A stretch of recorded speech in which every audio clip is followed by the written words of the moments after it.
Señor Dios, nuestro Padre Celestial, oh Señor, tú que eres nuestro protector diario en todos los peligros y eres el dador de todas las bendiciones de las que disfrutamos en esta vida, Señor. Y esta mañana te agradecemos humildemente y de corazón por todas tus misericordias para con esta familia en la fe. Te pedimos, Señor, que nos protejas durante el día, durante la noche, y que tu paz siempre descanse sobre nosotros. También, Padre, te pedimos que nos perdones todos nuestros pecados, que nos recuerdes nuestras transgresiones y que nos concedas, Padre, el arrepentimiento verdadero y la fe genuina en nuestro Señor Jesucristo. Eres el Dios altísimo y glorioso. Y Padre, nosotros muchas veces estamos llenos de fatiga y de temor. Estamos turbados y angustiados muchas veces, pero tú siempre estás en perfecta paz. Tú eres el mismo ayer, hoy y siempre. Tú, Padre, gobiernas cada átomo y cada molécula del universo con gran cuidado y obras cada una de las cosas para el bien de tu pueblo y para la gloria de tu gran nombre. Padre, te damos gracias, te adoramos y proclamamos esta mañana que eres digno de toda nuestra confianza y lealtad. Confesamos, Padre, que nos distraemos fácilmente con el mundo que nos rodea. Muchas veces nos llamas a sufrir y sabemos que nuestras pruebas están destinadas para fortalecernos, para formarnos, para moldearnos, pero muchas veces nuestra fe es débil y odiamos sentirnos mal. Dudamos y te acusamos cuando sufrimos dolor, pena, injusticia, rechazo, soledad, pérdida y fracasos. Estamos cegados por nuestras emociones y somos propensos a pecar de muchas maneras para escapar de los sentimientos dolorosos que a veces nos abruman y que nos amenazan. Padre, perdónanos por el pecado que muchas veces abrazamos y porque no confiamos en que tú eres bueno. Tú siempre estás con nosotros y nunca contra nosotros. Te damos gracias por la obediencia de tu Hijo, que consideró un gozo el sufrir grandes dolores y penas por nuestra redención. Él confió firmemente en ti y mantuvo su mente y su corazón fijos en ese premio que apreciaba, que era su gloria revelada en personas muy débiles y pecadoras. Y Padre, te damos gracias por borrar todo nuestro registro de pecado y duda y por sustituirlo por el récord, por el historial de confianza intachable de nuestro Señor Jesucristo.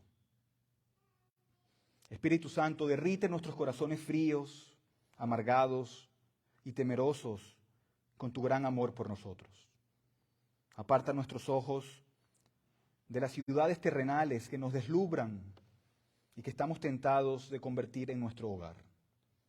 En lugar de eso, pon, Espíritu, nuestra confianza en la esperanza segura de que tenemos un hogar eterno, un Salvador resplandeciente que reina en el cielo y que intercede por nosotros.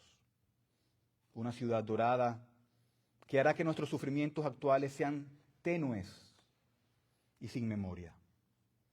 Danos más gracia para confiar en el Salvador que ha sufrido por nosotros y seguridad para caminar con Él a través de los valles, pruebas y aflicciones terrenales. En las pruebas, acércanos a ti y haz que nos parezcamos y que pensemos más como nuestro Salvador. Enséñanos a considerar todas las cosas como basura, comparadas con el gran honor y la profunda alegría de pertenecer a ti. sabiendo que nunca nos abandonas ni nos dejas solos. Que el poder de la resurrección actúe fuertemente en nosotros, Señor, ayudándonos a morir a nuestros fuertes sentimientos y a entregarnos a la misericordia y el amor de aquel que sangró por nosotros, que sangró a través de sus manos y sus pies y de su costado. Nunca podríamos merecer tanto amor, pero inclinamos nuestros corazones ante ti con gratitud y con gozo. Ayúdanos, Padre, a que cada día podamos ser piadosos por el dolor de los demás. Infunde, Señor, en nosotros el debido sentido de nuestra gran indignidad y de nuestra culpa, y danos la luz de tu reconciliación y los consuelos de tu Espíritu Santo. Enséñanos, Padre, a contar nuestros días y también a considerar nuestro último día aquí en la tierra. Que cada día, Señor, pensemos que estamos más cerca de la tumba y que no sabemos cuándo te va a agradar llamarnos a estar en tu presencia. Ayúdanos a redimir el tiempo y a cumplir la obra que tú nos has dado a hacer. Que no descuidemos ni tardemos en hacer toda buena obra. Padre, y nunca retrases nuestro arrepentimiento, ni que tampoco nos neguemos a la voz de tu evangelio. No sea que la muerte, Señor, nos sorprenda. Dispónnos, Padre, cada noche a probar nuestros caminos según la norma de tu santa palabra. Sálvanos de un corazón endurecido, de una conciencia no despierta y de un espíritu mundano e incrédulo. Que recordemos cada una de tus misericordias, que son seguras para el humilde y para aquel que se arrepiente. Pero que también recordemos que tus juicios son seguros para el que no obedece el Evangelio y para el que muere en su iniquidad. Que podamos, por lo tanto, invocarte cada día y que nos humillemos ante ti para que te adoremos y te sirvamos en este mundo, para que podamos ser aceptados en el mundo venidero a través de los méritos de Jesucristo. Bendice ahora, te pedimos, a nuestros parientes, a nuestros amigos, a aquellos que están enfermos, Señor, y a aquellos que no te conocen. Hazlos partícipes de tu gracia y de todas las promesas de tu Evangelio. Ten piedad, Señor, de nuestra tierra, de México, de Venezuela, de Puerto Rico y de todos los países. Y Señor, continúa, si te place, tanto tiempo. Padre, bendice al presidente en autoridad, para que por encima de todas las cosas busquen solo tu honor y tu gloria.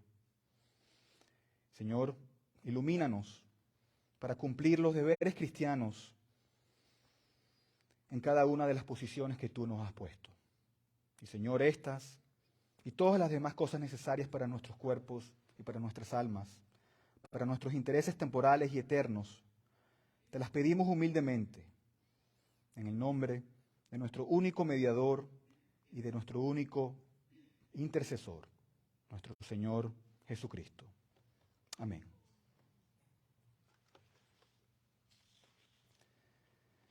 La lectura bíblica del día de hoy se encuentra en el Evangelio de Lucas, capítulo 2. Vamos a leer los versículos del 1 al 7. Lucas 2, del 1 al 7. Leeremos en inglés y luego en español.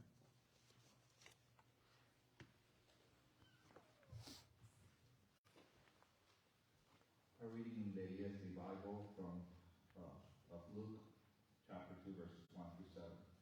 Please stand. In those days a decree went out from Caesar Augustus that all the world should be registered. This was the first registration when Quirinius was governor of Syria. And all went to be registered, each to his own town. And Joseph also went up from Galilee, from the town of Nazareth to Judea, to the city of David, which is called Bethlehem, because he was of the house and lineage of David, to be registered with Mary, his betrothed, who was with child.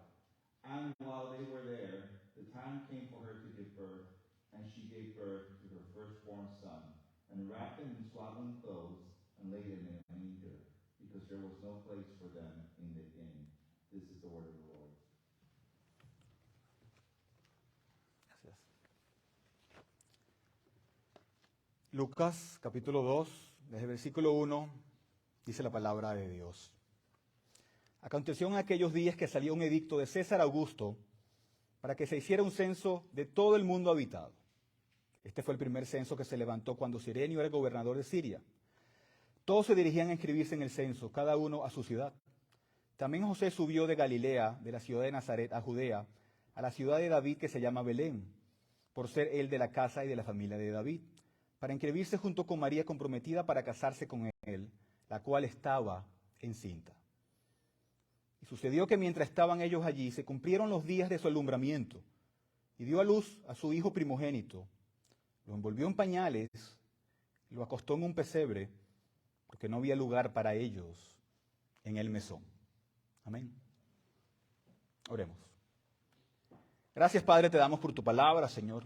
Pedimos que santifiques y bendigas la predicación y el oír tu santa palabra, Señor. Que toda la gloria y toda la honra sea para ti en este momento. Amén. Pueden sentarse.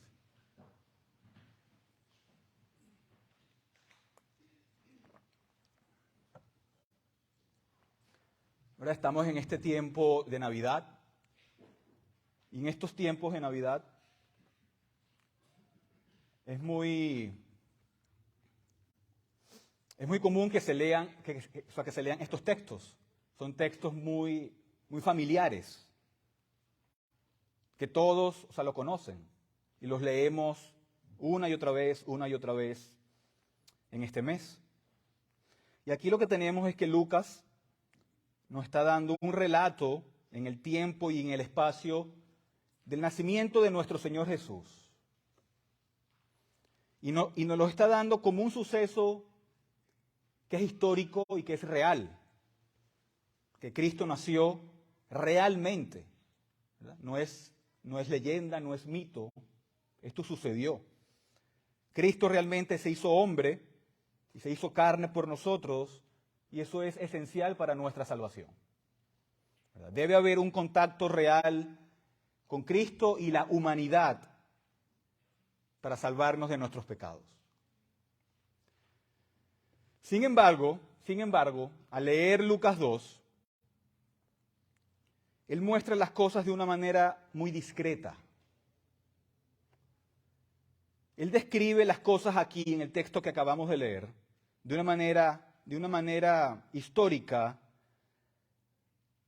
que cuando lo leemos no vemos muchas veces la grandeza de lo que representa lo que estamos leyendo. Y puede ser porque el texto es tan familiar, que dice, sí, yo recuerdo ese texto, lo he leído muchas veces, y ya es tan familiar que pierde la grandeza de lo que significa el nacimiento de Cristo y el pesebre. Pero aquí solamente estamos viendo algo en la superficie y debemos verlo en todo el contexto bíblico sobre la grandeza de lo que Dios ha hecho al enviar a Cristo. Pero siempre debemos pensar en esta época y siempre debemos pensar en el nacimiento de Cristo desde este punto de partida. Que Dios, Él ordenó la vida de Cristo antes del principio de los tiempos. Él ordenó la vida de Cristo antes del principio de los tiempos. De modo que cuando leas este relato del nacimiento de Cristo en Belén, eso está conectado y ocurre en un contexto que es mucho mayor de lo que muchas veces, por ejemplo, en Hechos 2, versículo 22 dice, hombres de Israel, escuchen estas palabras. Jesús el Nazareno, varón confirmado por Dios entre vosotros, con milagros, prodigios y señales, que Dios hizo en medio de vosotros a través de él, tal como vosotros mismos sabéis. Que este fue entregado por el plan determinado y el previo conocimiento de Dios, y ustedes lo clavaron en una cruz por manos de impíos y lo mataron. ¿Verdad? Pedro que dice aquí que la vida de Cristo, la muerte de Cristo fue según un plan predeterminado de Dios.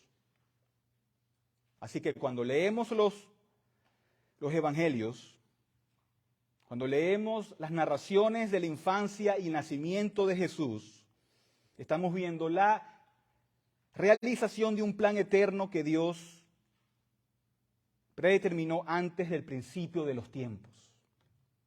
Pero muchas veces cuando leemos el pesebre y el nacimiento de Cristo no pensamos en esas cosas. Eso significa que al leer estas cosas, al leer el nacimiento de Cristo, debería haber una sensación de silencio sagrado, de asombro que invada nuestro corazón cuando contemplamos estas cosas. No tenemos que permitir que lo familiar de la historia nos haga decir, sí, lo he leído una y otra vez y ya me lo sé de memoria. No debemos de permitir que lo familiar quite la sorpresa, el asombro, la grandeza y la gloria de lo que estamos leyendo.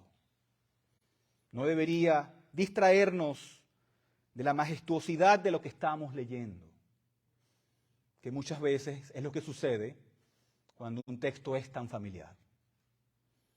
De la misma manera, en Hechos capítulo 4 dice, versículo 27, porque en verdad en esta ciudad se unieron tanto Herodes como Poncio Pilato, junto con los gentiles y los pueblos de Israel, contra tu santo siervo Jesús, a quien tú ungiste, para hacer cuanto tu mano y tu propósito habían predestinado que sucediera. Tenemos la misma idea.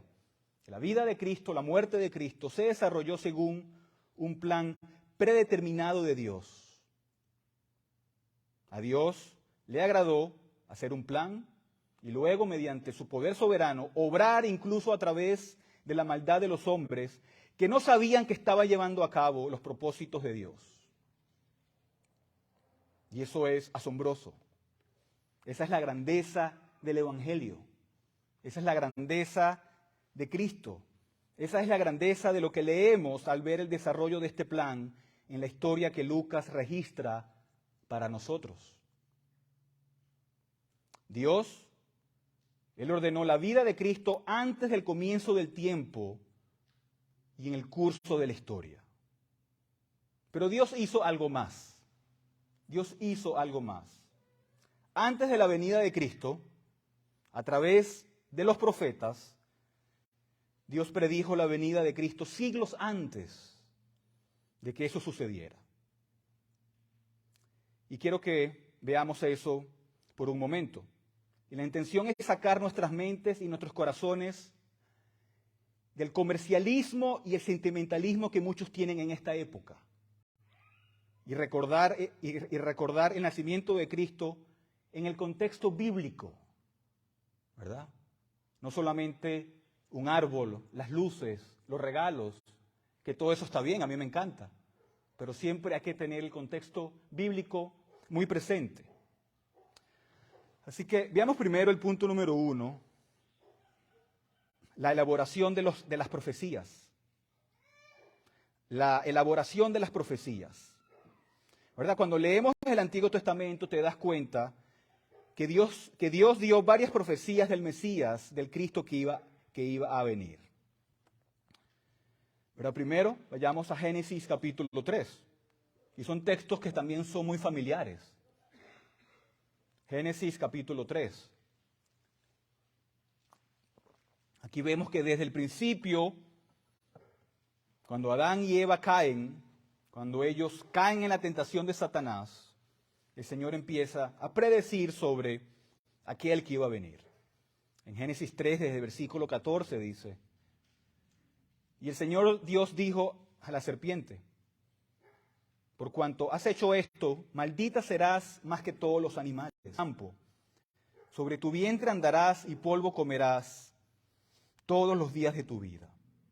Pondré enemistad entre tú y la mujer, y entre tu simiente y su simiente. Él te herirá en la cabeza y tú lo herirás en el talón. ¿Verdad? Vemos que va a haber un tiempo en que Satanás le va a dar un golpe temporal en el talón de Cristo cuando éste fue crucificado. Pero Cristo vendría para aplastar y para deshacer las obras de Satanás. Así que vemos que incluso desde el principio Dios está señalando a un libertador, a un Mesías venidero. Y cuando leemos Lucas 2, vemos a este libertador siendo traído a la tierra en carne humana. ¿Verdad? Si avanzamos ahora en la historia redentora y nos dirigimos al libro de Isaías, que son unos 700 años del tiempo de Cristo, leemos la conocida profecía de que el Señor iba a enviar a un niño que nacería de una virgen, ¿verdad? Lucas 7, versículo 14, dice: por tanto el Señor mismo les dará esta señal. Una virgen concebirá y dará a luz un hijo, y le pondrá por nombre Emmanuel. ¿Verdad? Y esto lo vemos cumplido en Mateo 1, 22, que dice: todo esto sucedió para que se cumpliera lo que el Señor había hablado por medio del profeta, diciendo: he aquí la virgen concebirá y dará a luz un hijo, y le pondrán por nombre Emmanuel, que traducido significa Dios con nosotros. Increíble cómo Dios predice a través de sus siervos la venida del Señor, el nacimiento, y con detalles tan claros.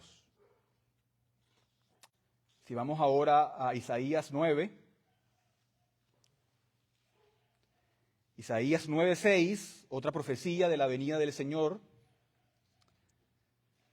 que dice: porque un niño nos ha nacido, un hijo nos ha sido dado, y la soberanía reposará sobre sus hombros, y se llamará su nombre Admirable Consejero, Dios Poderoso, Padre Eterno, Príncipe de Paz.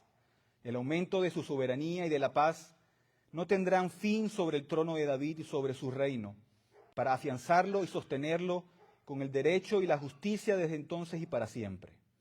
El celo del Señor de los ejércitos hará esto.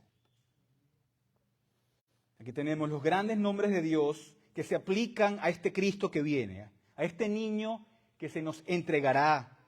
Y el propósito de su misión es ser el príncipe de paz, el único que puede traer paz a las naciones, el único que puede traer paz a nuestros corazones, que puede traer paz con Dios y quitar esa brecha entre Dios y el hombre. Y la última profecía que vamos a ver es en Miqueas capítulo 5, Miqueas capítulo 5, versículo 2, dice: pero tú, Belén, Efrata, aunque eres pequeña entre las familias de Judá, de ti me saldrá al que ha de ser gobernante en Israel, y sus orígenes son desde tiempos antiguos, desde ¿qué? Los días de la eternidad. Aquí vemos una profecía del lugar del nacimiento del Mesías 700 años antes de que ocurra. Vemos que sus días son desde la eternidad. Entonces vemos que esto está predeterminado por Dios. Esto no es un accidente de la historia. Esto no es un nacimiento entre muchos. Esto no es algo común. Esto es algo único que es necesario para el cumplimiento del plan sabio y eterno de Dios que Él estableció dentro de los consejos de la Trinidad antes de que el mundo fuera creado. Pero cuando leemos Lucas, lo leemos tan simple que perdemos la grandeza de lo que nuestro Dios nos está diciendo. Vayamos a Lucas una vez más, Lucas 1. Y observa cómo la simplicidad de la narrativa del Nuevo Testamento está llena de significado profético, que se pierde si lo lees de manera aislada, sin conocer el contexto bíblico. Eso es lo que quiero que entiendan esta mañana. Lucas 1, desde el versículo 26, dice: al sexto mes, el ángel Gabriel fue enviado por Dios a una ciudad de Galilea llamada Nazaret, a una virgen comprometida para casarse con un hombre que se llama José, de los descendientes de David. Y el nombre de la Virgen era María. Y si tú eras un judío del primer siglo y lees esto, recuerdas las profecías del Antiguo Testamento. Y sabes que esto está lleno de significado profético, que un niño nace de una virgen, que es de los descendientes de David, y de repente todo este significado profético de los siglos pasados se expone para ti en una nueva revelación de Dios que está en el Evangelio de Lucas. ¿Verdad? Si seguimos leyendo en Lucas 2, 4 y 5 dice, y también José subió de Galilea, de la ciudad de Nazaret, a Judea, a la ciudad de David que se llama Belén, por ser él de la ciudad, de la casa y de la familia de David, para inscribirse junto con María, comprometida para casarse con él, la cual estaba encinta. También Belén. ¿Dónde está Belén en el Antiguo Testamento? ¿Dónde está la profecía? Cuando lees la historia de la Navidad, estás viendo el plan predeterminado de Dios cuando lo lees. Los elementos de las profecías se cumplen entonces en el nacimiento de Cristo. Y eso es importante que lo entendamos. Pero ahora, ¿qué significa esto para nosotros en el siglo XXI? ¿Qué significa esto para ti de manera específica?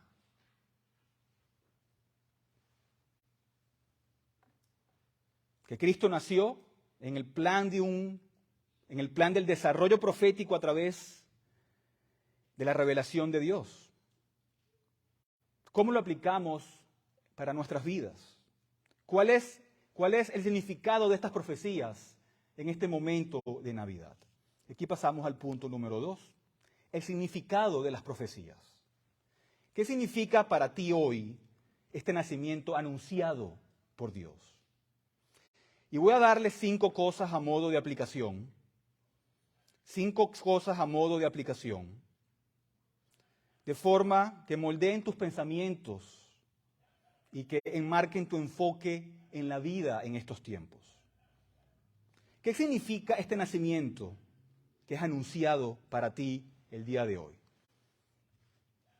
Bueno, primera aplicación, o punto 2.1.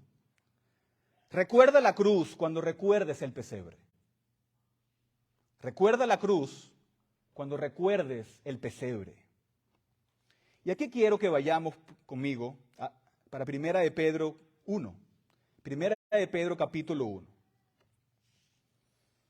Vamos a estar allí el resto del tiempo esta mañana. Primera de Pedro capítulo 1. Vamos a leer primero el versículo 3. Que dice, bendito sea el Dios y Padre de nuestro Señor Jesucristo, quien según su gran misericordia nos ha hecho nacer de nuevo a una esperanza viva mediante la resurrección de Jesucristo de entre los muertos. ¿Qué tenemos allí? Allí tenemos el Evangelio. Pedro nos está describiendo el Evangelio. Ahora, si pasamos al versículo 10, él dice, acerca de esta salvación, ¿cuál salvación? La que acabamos de leer en el versículo 3. Acerca de esta salvación, los profetas que profetizaron de la gracia que vendría a ustedes, diligentemente inquirieron y averiguaron, procurando saber qué persona o tiempo indicaba el Espíritu de Cristo dentro de ellos, al predecir los sufrimientos de Cristo y las glorias que seguirían. ¿Verdad? Cuando recuerdas el pesebre, hermano, inmediatamente debes de hacer una conexión inseparable en tu mente hacia la cruz. Porque como señala Pedro, ese nacimiento que se anunció por los profetas conduce a su crucifixión, conduce a la cruz. Y por ejemplo, en 1 de Pedro 2, versículo 24, Pedro, que interpreta para nosotros los sufrimientos de Cristo, de lo que significa. En el versículo 24 él dice, Él mismo llevó nuestros pecados en su cuerpo sobre la cruz, a fin de que muramos al pecado y vivamos a la justicia, porque por sus heridas fueron ustedes sanados. Y también en el capítulo 3, versículo 18, dice Pedro, porque también Cristo murió por los pecados una sola vez, el justo por los injustos, para llevarnos a Dios muerto en la carne, pero vivificado en el Espíritu. Entonces, ¿qué haces? ¿Recuerdas la cruz cuando recuerdas el pesebre? Cristo vino al pesebre, ¿para qué? Para ser crucificado. Para ser crucificado.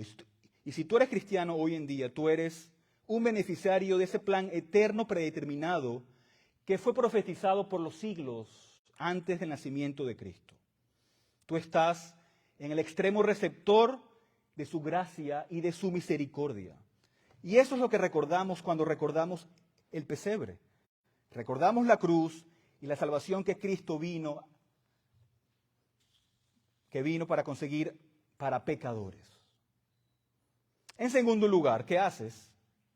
En segundo lugar, tú atesoras la verdad cuando recuerdas el pesebre. Atesoras la verdad cuando recuerdas el pesebre.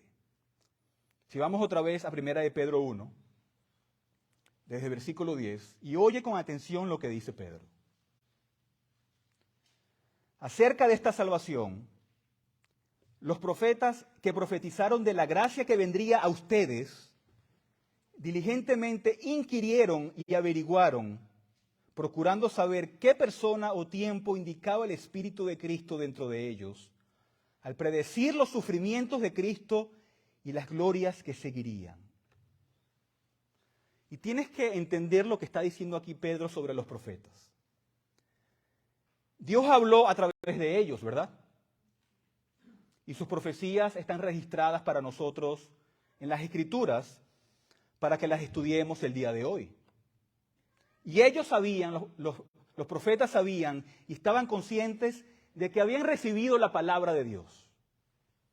Pero en su condición, que estaban antes de la cruz, ellos no tenían una comprensión completa de todo lo que significaba. Ellos dieron sus profecías, pero a pesar de que eran sus profecías, ellos tenían que estudiarlas para poder entender.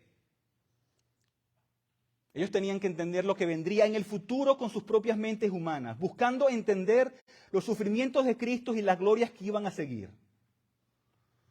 Y estos hombres piadosos fueron instrumentos elegidos de Dios. Ellos tenían esta palabra que sabía que era valiosa y querían entenderla. Y así se aplicaron en ella, pero estas cosas estaban un poco más allá de su alcance, un poco más allá de su capacidad de ver la cruz. ¿Y qué les mostró Dios en el versículo 12? Versículo 12 dice: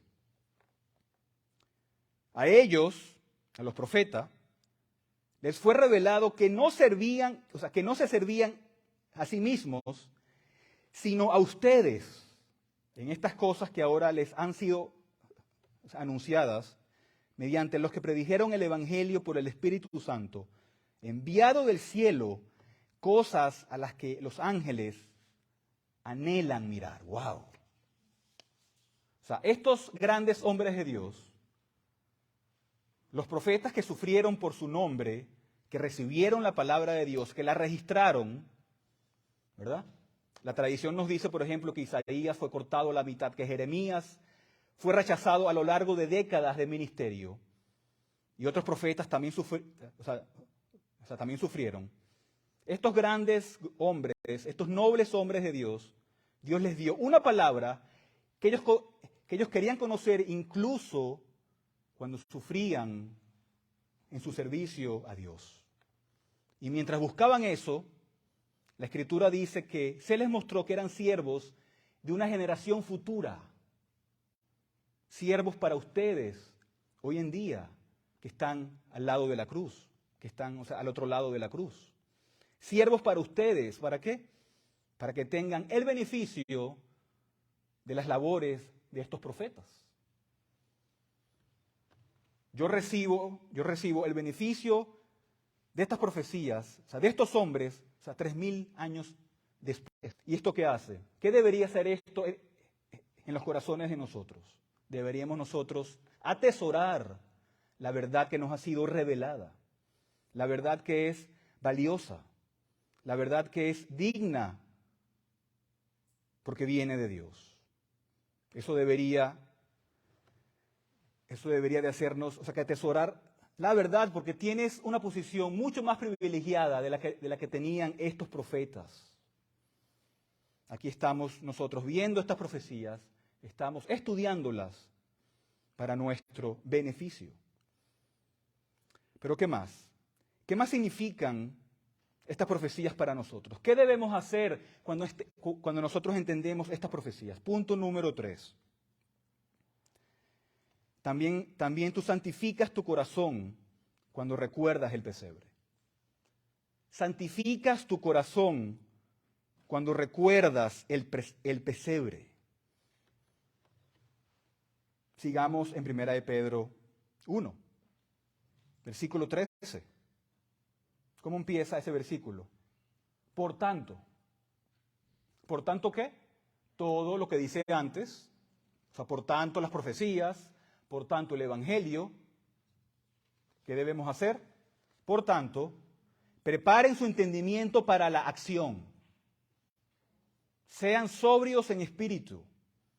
Pongan su esperanza completamente en la gracia que se les traerá en la revelación de Jesucristo. Como hijos obedientes, no se conforman a los deseos que antes tenían en su ignorancia, sino que así como aquel que los llamó es santo, así también sean ustedes santos en toda su manera de vivir. Porque Cristo está, sean santos, porque yo soy santo. ¿Qué haces cuando recuerdas el pesebre? ¿Cómo respondes cuando recuerdas el pesebre? Santificas tu corazón al ver la grandeza del nacimiento profetizado que se está cumpliendo. Y dices, tengo que cambiar, tengo que buscar la santidad, tengo que comprometer mi corazón hacia la santidad, hacia la santificación, porque Dios me salvó a través del Evangelio, ¿verdad? No puedo vivir para este mundo. Mi vida no puede estar centrada en las cosas temporales y pasajeras.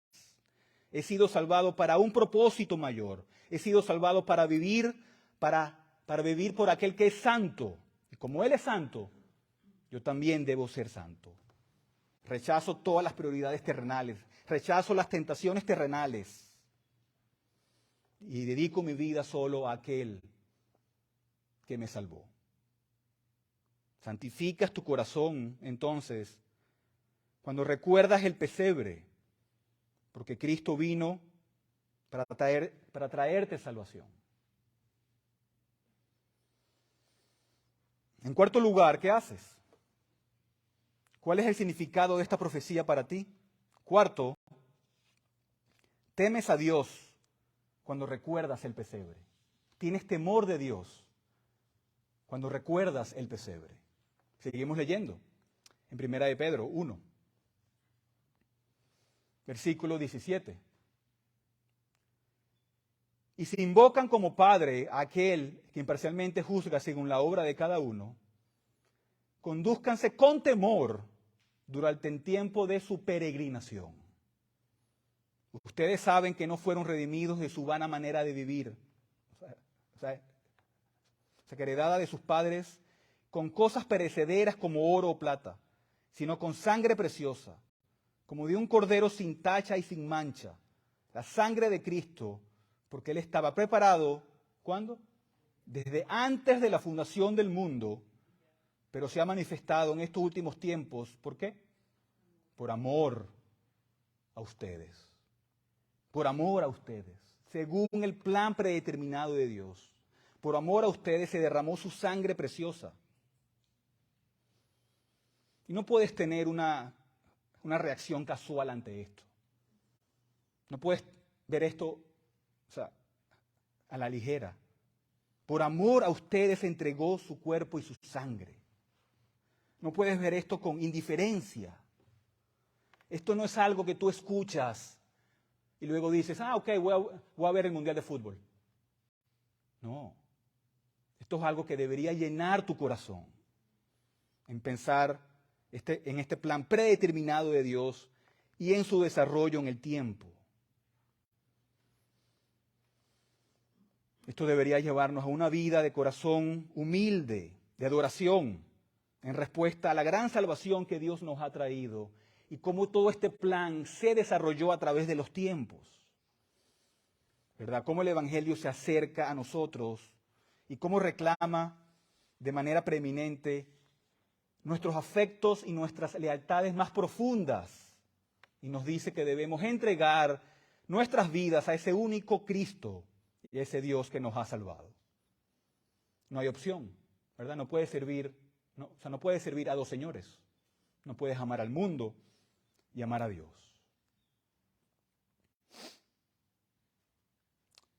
Pero ¿qué más? Hay una última cosa de la cual debemos hacer. Cuando recordamos las profecías del nacimiento de Cristo, cuando recordamos estas cosas en Navidad, ya hemos dicho que en estos tiempos debemos, ¿qué? O sea, recordar la cruz, debes atesorar la verdad, debes santificar tu corazón y debes temer a Dios cuando recuerdas el pesebre. Cuando recuerdas el pesebre. Pero en quinto lugar y último, te gozas cuando recuerdas el pesebre. Te alegras cuando recuerdas el pesebre. Porque sabes que eso trajo salvación a tu vida. Que ese fue el inicio para que Dios muriera en esa cruz y hubiera paz en tu corazón. Versículo 20, en 1 de Pedro 1, versículo 20, él dice, porque él estaba preparado desde antes de la fundación del mundo, pero se ha manifestado en estos últimos tiempos por amor a ustedes. Por medio de él son creyentes en Dios, que lo resucitó de entre los muertos y le dio gloria. Ahora oigan. De manera que la fe y esperanza de ustedes sean, ¿en qué? En Dios. Ahí está. Ahí está. Cuando entiendes estas cosas, hermano, de repente, todas las tragedias de la vida, todas las penas, todos los pecados, todas las relaciones rotas, todas las amistades perdidas, todas las idas y venidas, todos los reveses de la fortuna, todo ello se pone en un contexto que dice, todo se disminuye en importancia cuando me doy cuenta que mi esperanza y mi fe están en Dios. Mi fe y mi confianza está en aquel que nació en un pesebre, pero no solo nació, vivió una vida perfecta y murió por mí en la cruz. Y mi esperanza y mi fe descansa en ello. Y eso causa gozo y causa alegría. Se te ha salvado y se te ha dado una salvación que incluye una herencia en la cual todavía no has entrado. Y eso debe causar gozo en tu corazón, de estar un día en la presencia de Dios, ver el majestuoso rostro de Cristo, tener la certeza de que la tumba no tiene ningún poder sobre ti, que tus pecados nunca serán tenidos en cuenta contra ti por un Dios santo. Nunca lo hará, ¿por qué? Por todo lo que Cristo ha hecho por ti. Hermanos, la Navidad no se trata de que Cristo solo nació. La Navidad se trata de que Él nació para morir en una cruz. Si tú remueves el Evangelio de la Navidad, entonces no es la Navidad. No es la Navidad. El Evangelio debe estar profundamente en los corazones de cada uno de nosotros cuando recordamos el pesebre. Y darte cuenta que tú como pecador, como indigno, has sido salvado por Cristo, que es digno y que se te ha dado todas las bendiciones espirituales. Cristo vino en un pesebre, pero Cristo vendrá de nuevo en las nubes en gloria eterna. Amén. Oremos.